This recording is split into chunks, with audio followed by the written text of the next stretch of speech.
Hello friends, मैं आपका दोस्त आपके चैनल एजुकेशनल हब में आपका स्वागत करता हूं, जिसमें मैं नए नए वीडियोस क्लास 8, 9, 10, 11, 12 की इंग्लिश, मैथ, साइंस सब्जेक्ट्स की तथा स्पोकन इंग्लिश की, साथ ही साथ जॉब और कैरियर सिलेक्शन में आपका दोस्त आपकी मदद वीडियोस के माध्यम से करने वाला हूं। इसलिए आपसे रिक्वेस्ट है कि एजुकेशनल हब चैनल को सब्सक्राइब कीजिए और बेल आइकन यानी कि घंटी को दबाना मत भूलिए, ताकि मेरी वीडियोज़ आप तक जल्द से जल्द पहुँचे।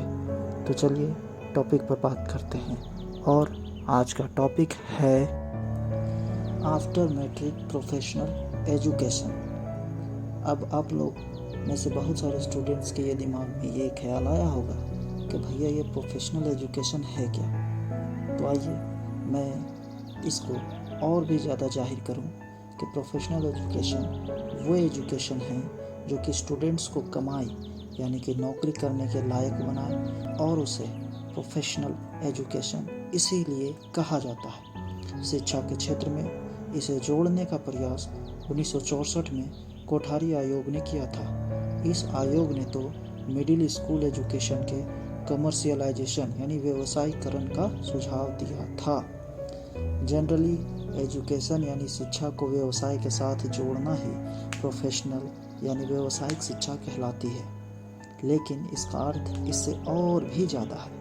प्रोफेशनल एजुकेशन स्टूडेंट्स को व्यापार यानी बिजनेस चुनने और बिजनेस की समझ बढ़ाने का मौका देती है। कमर्शियल एजुकेशन की शुरुआत 1964-66 के सुझावों द्वारा हुई, और इसी आधार पर राष्ट्रीय शिक्षा नीति ने 1986 में इसे अपनी मंजूरी दी, और यह शिक्षा का एक माध्यम बना। तो प्रोफेशनल एजुकेशन में मैट्रिक के बाद 3-4 कोर्सेज हैं, जिसमें से ITI कोर्सेज यानी इंडस्ट्रियल ट्रेनिंग इंस्टीट्यूट ये कोर्सेज हैं। दूसरा पॉलीटेक्निक कोर्सेज जिसे हम इंजीनियरिंग कोर्सेज भी कहते हैं, तथा मेडिकल डिप्लोमा कोर्सेज जिसके अंतर्गत डिप्लोमा इन लेबोरेटरी टेक्नीशियन और भी बहुत सारे कोर्सेज हैं। मगर हम यहाँ पे अभी सिर्फ ITI के बारे में बात करने वाले हैं।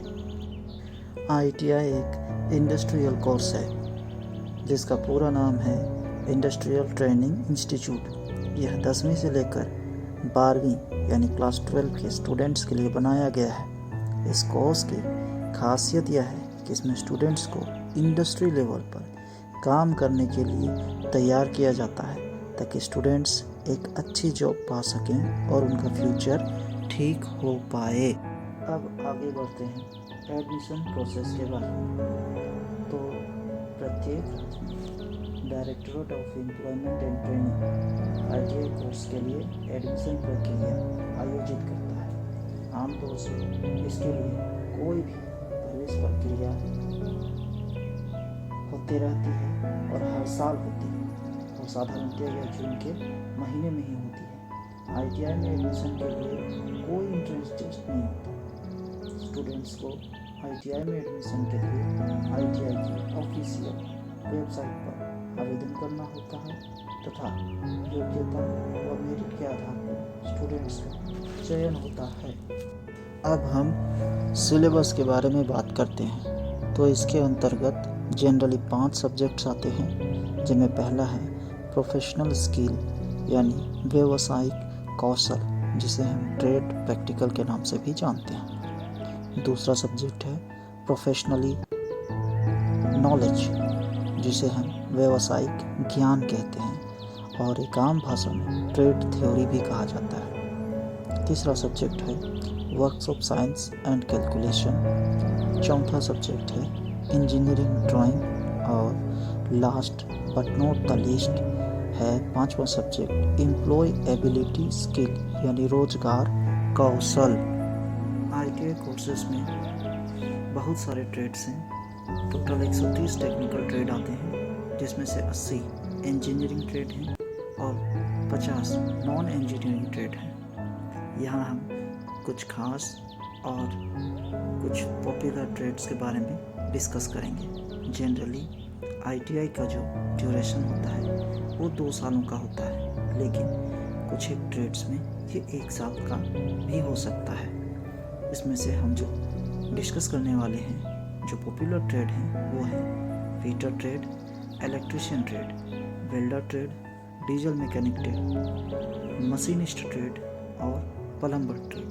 अब हम एक एक करके 1 बाय 1 इन ट्रेड के बारे में जानकारी लेंगे। तो हमारा पहला ट्रेड है फिटर ट्रेड।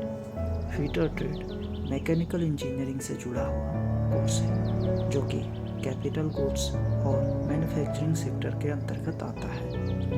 यह ITI एक लोकप्रिय ट्रेड है। सामान्य भाषा में फिटर ट्रेड वह व्यक्ति होता है जो किसी भी कंपोनेंट को जोड़ने का कार्य करता है, यानी बहुत सारे पार्ट्स को आपस में मिलाकर एक प्रोडक्ट बनाता है। अब हमारा दूसरा ट्रेड है इलेक्ट्रिशियन ट्रेड। इलेक्ट्रिशियन, जैसा कि नाम से पता चलता है कि इलेक्ट्रिकल कंपोनेंट के बारे में इससे में सिखाया जाता है। इलेक्ट्रिकल कंपोनेंट के कामकाज, बिजली से चलने वाले उपकरणों को ठीक करने या रिपेयरिंग करने का काम जनरली इसमें सिखाया जाता है, जैसे पंखा, cooler, fridge, washing machine, TV और यही नहीं, मोटर को ठीक या रिपेयरिंग करने का सारा प्रोसेस हमें इलेक्ट्रिशियन ट्रेड में सिखाया जाता है। अब आगे है वेल्डर ट्रेड। जनरली यह 1 साल का कोर्स होता है और इसमें सुरक्षा उपकरणों का परिचय तथा उसका प्रयोग कैसे किया जाता है यह सिखाया जाता है। इसके साथ ही साथ अलग अलग मेटल्स की मार्किंग और पंचिंग, गैस रेगुलेटर, इसके प्रकार, DC, AC, मशीन के प्रॉफिट और लॉस के बारे में, इसके साथ ही साथ oxy acetylene, metal arc welding और गैस कटिंग, ये सारी चीज़ें हमें वेल्डिंग ट्रेड में सिखाया जाता है। अब नेक्स्ट है डीजल मैकेनिक। ये भी 1 साल का कोर्स होता है और जैसा कि नाम से पता चलता है, मैकेनिक जो कि इंजन के रखरखाव और उससे रिलेटेड रिपेयरिंग, उससे रिलेटेड असेंबलिंग, ये सारे काम हमें डीजल मैकेनिक ट्रेड में सिखाया जाता है। उसके बाद हम बात करते हैं मशीनिस्ट ट्रेड की। तो मशीनिस्ट ट्रेड में भी हमें मशीन के बारे में कंप्लीट इंफॉर्मेशन दिया जाता है, जिसमें लाइन में से लेकर के डाई मेंटेनेंस, डाई मैन्युफैक्चरिंग और भी कई सारे काम इसमें सिखाया जाता है। और यहाँ पे हम इतना डिटेल में आपको एक्सप्लेन नहीं कर सकते। अगर आपने इस वीडियो को और इस ट्रेड के रिलेटेड और भी जानकारी चाहिए तो आप मुझे कमेंट कर सकते हैं। अब हम आगे बढ़ते हैं प्लम्बर ट्रेड के बारे में। तो जैसा आपको नाम से पता चलता है, प्लम्बर ट्रेड वो ट्रेड है जिसमें हमें पाइपिंग और एरेक्ट करना, असेंबल करना और उसमें किसी भी तरह की कोई प्रॉब्लम होती है, चाहे उसे रिपेयरिंग में, चाहे उसे मेंटेनेंस में, तो ये सारी चीज़ें हमें इसी ट्रेड में सिखाई जाती है। अब हम आगे बढ़ते हैं ITI कोर्सेज में कि अगर हमने ITI कोर्सेज कर ली तो ITI कोर्सेज में हमें नौकरी मिलती है या नहीं मिलती है। अब इसमें भी हमें 2 टाइप से सर्टिफिकेट मिलती है।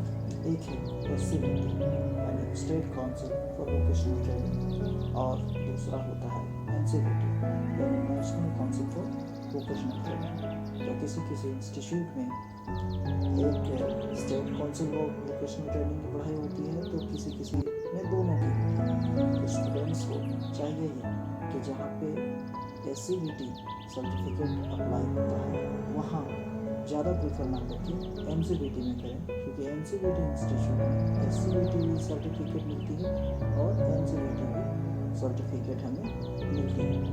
अब स्टूडेंट्स में कंफ्यूज ये रहते हैं कि हमें SCVT करनी चाहिए या NCVT करनी चाहिए और इन दोनों कोर्सेज में किसकी ज़्यादा वैल्यू है।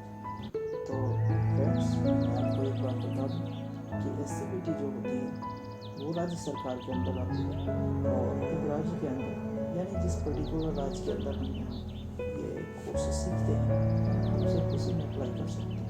लेकिन जब भी हम NCVT करते हैं तो एग्जीक्यूटिव कोर्स जब हम कर लेते हैं और उसका जब सर्टिफिकेट हमारे पास होता है तो हम ऑनलाइन यानी पूरे देश में कहीं भी अप्लाई कर सकते हैं और अप्लाई ही नहीं कर सकते उस स्टेट में काम भी कर सकते हैं। तो अब हम वीडियोस को आगे बढ़ाते हुए आगे बढ़ते हैं कि ITI कोर्सेज करने के बाद हमें किस किस चीज़ों में नौकरी मिलती है, यानी सरकारी नौकरी मिलती है और अगर मिलती है तो उसमें क्या प्रोसेस है, दूसरा प्राइवेट नौकरी और तीसरा रेलवे। तो फ्रेंड्स, सरकारी और रेलवे दोनों में नौकरी करने के लिए हमें ITI बेसिस पर कुछ तैयारियाँ करनी पड़ती हैं और उसके बाकायदा एंट्रेंस टेस्ट होते हैं, ऑनलाइन फॉर्म फिलअप करना पड़ता है, फिर एंट्रेंस टेस्ट में बैठना पड़ता है और योग्यता और मेरिट के आधार पर हमारा सिलेक्शन होता है। वही प्राइवेट नौकरी, तो लोग सोचते होंगे कि इसमें प्राइवेट नौकरी हम कैसे करें। तो प्राइवेट नौकरी ये और भी सिंपल है। इसके लिए आपको पहले किसी भी कंपनी में अप्रेंटिसशिप करनी पड़ती है। अप्रेंटिसशिप करने के टाइम पे आपको स्टाइपेंड दिया जाता है और ये स्टाइपेंड अलग अलग स्टेट में अलग अलग हो सकता है। जनरली ये 8,000 से 10,000 रुपये के बीच में होता है। तो जब हम अपना अप्रेंटिसशिप पूरा क्लियर कर लेते हैं तो उसके बाद हम कहीं पे भी किसी भी दूसरी कंपनी में, चाहे वो L&T हो, टाटा मोटर्स हो, टाटा टिस्को हो या गेल हो, सेल हो, और भी बहुत सारी कंपनी, चाहे वो महिंद्रा एंड महिंद्रा हो, चाहे महिंद्रा नवी स्टार ऑटोमोटिव लिमिटेड हो, चाहे बहुत सारी कंपनीज इंडिया में अभी भी अवेलेबल हैं, आप कहीं भी काम कर सकते हैं। तो फ्रेंड्स, मुझे लगता है कि आज मैंने ITI से रिलेटेड सारी इन्फॉर्मेशन आपको दे दी है। अगर फिर भी आपको ऐसा लगता है कि इस वीडियोज़ में मैंने कोई इन्फॉर्मेशन छोड़ दिया या कोई इन्फॉर्मेशन छूट गई तो आप मुझे कमेंट करके पूछ सकते हैं उस टॉपिक पे जिस टॉपिक में आपने उसे जानना है। अब फ्रेंड्स, जिस भी टॉपिक में आपने जानना है तो आप संकोच मत कीजिए, आप मुझे कभी भी कमेंट कीजिए, मैं उस पर रिप्लाई करूँगा या वीडियोस अपलोड कर दिया करूँगा। ठीक है दोस्तों, अब मैं आपसे विदा होता हूँ। ठीक है, धन्यवाद।